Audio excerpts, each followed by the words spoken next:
Student, अब अपन revision करेंगे partnership की chapter second valuation of goodwill की। इसमें आज हम देखेंगे कि गुडविल की वैल्यू कैसे कैलकुलेट होती है।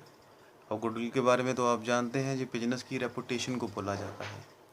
ठीक है, मान लीजिए ए और बी ने 1-1 लाख रुपए से बिजनेस शुरू किया और उन्हें बिजनेस करते हुए 2 साल या 4 साल या 5 साल हो गए, या 5 साल के बाद एक तीसरा पार्टनर उनके बीच में आना चाहता है, तो हम उससे 1 लाख रुपये कैपिटल का तो मंगवाएंगे ही, लेकिन 10-20 हज़ार रुपया गुडविल का एक्स्ट्रा से मंगाएंगे, क्योंकि हमने 3-4 साल मेहनत करके बिजनेस का नाम बनाया है।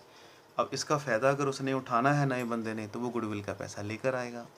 लेकिन वो गुडविल का कितना पैसा लेकर आए, इसे कैलकुलेट करने के कुछ मेथड हैं। चलिए स्टेशन 1 की बात करते हैं, जो कि पेज नंबर 2.6 पे है। इस पे आपने एक बिजनेस ख़रीदा है। बिजनेस में आपको कुछ एसेट्स मिली हैं, कुछ लायबिलिटीज़, तो आपने उसकी एंट्री करनी है। तो देखिए, सबसे पहले आपको बिल्डिंग, आपने जब बिजनेस ख़रीदा 1 लाख की मिली, इसको डेबिट कर दीजिए एसेट को। लैंड 4,50,000 की मिली, इसको डेबिट कर दीजिए। प्लांट एंड मशीनरी 1,50,000 का मिला, इसको डेबिट कर दीजिए। डेप्टर 50,000 के मिले, इसको डेबिट कर दीजिए। कैश आपके पास 20,000 का है, इसको डेबिट कर दीजिए। सब चीज़ें आपको बिजनेस से मिली हैं, जो बिजनेस आपने ख़रीदा है।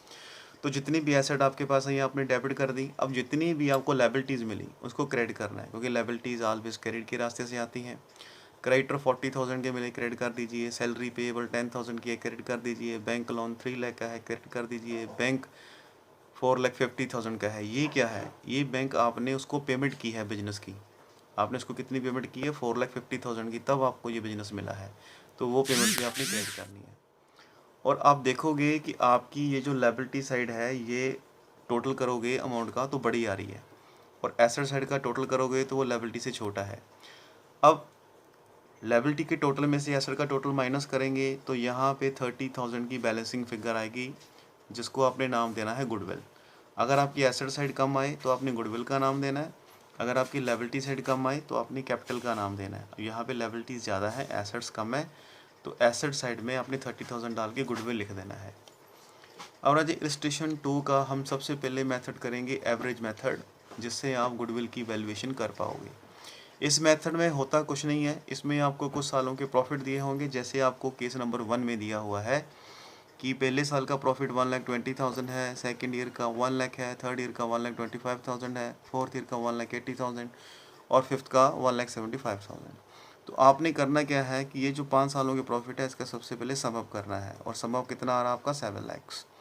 अब जब सम अप आ जाए, तब आपने एवरेज प्रॉफिट कैसे कैलकुलेट करना है? जितना आपने टोटल लगाया 7 लाख, उसको नंबर ऑफ़ ईयर से आपने डिवाइड करना है। जैसे आप 5 से डिवाइड करोगे, you will get the answer 1,40,000। तो 1,40,000 इज़ ए एवरेज प्रॉफिट। इसके बाद आपने गुडविल का फार्मूला लगाना है, जिससे आप गुडविल की वैल्यू कैलकुलेट कर पाओगे। तो इसका फार्मूला क्या होएगा? Average profit multiply purchasing year, और परचेजिंग ईयर आपको क्वेश्चन में दिए होंगे। तो जैसे 1,40,000 को आप 2 परचेजिंग ईयर यहाँ पे 2 से मल्टीप्लाई करोगे, तो आपकी गुडविल की वैल्यू आएगी 2,80,000। इसी तरह कई बार आपको प्रॉफिट के साथ साथ लॉस भी दिया हो सकता है। जैसे केस नंबर 3 में फर्स्ट ईयर का प्रॉफिट है 90,000, सेकंड ईयर का प्रॉफिट है 1,20,000 और थर्ड ईयर का लॉस है 70,000, जो कि ब्रैकेट में शो किया गया है। फोर्थ ईयर का प्रॉफिट 1,10,000 और फिफ्थ ईयर का 74,000। अब यहाँ पे आपने टोटल कैसे करना है? एक बार लॉस को छोड़ दीजिए, जितने भी प्रॉफिट है उनको ऐड कर लीजिए, जितना टोटल आए उसमें से लॉस को माइनस कर दीजिए, तब आपके पास ये आंसर आता है 2,34,000। अब ये आपका टोटल आ गया। अब आपने एवरेज प्रॉफिट को क्या करना है? ये जो आपने टोटल किया है, उसको डिवाइड करना है नंबर ऑफ़ ईयर से। तो 4 से डिवाइड करोगे तो आपके पास आंसर आएगा 58,500। अब इसके बाद जब आप गुडविल निकालोगे, तो इस एवरेज प्रॉफिट को परचेजिंग ईयर से मल्टीप्लाई करोगे, और यहाँ पे परचेजिंग ईयर है आपके पास 3, और आपका प्रॉफिट आ रहा है 1,75,500। तो एवरेज प्रॉफिट के थ्रू, जो एवरेज प्रॉफिट को यूज़ करते हुए आप गुडविल की वैल्यूएशन कैसे करते हैं, उम्मीद है आपको समझ में आ गया होगा। अब आप आगे चलेंगे, तब तक थैंक यू।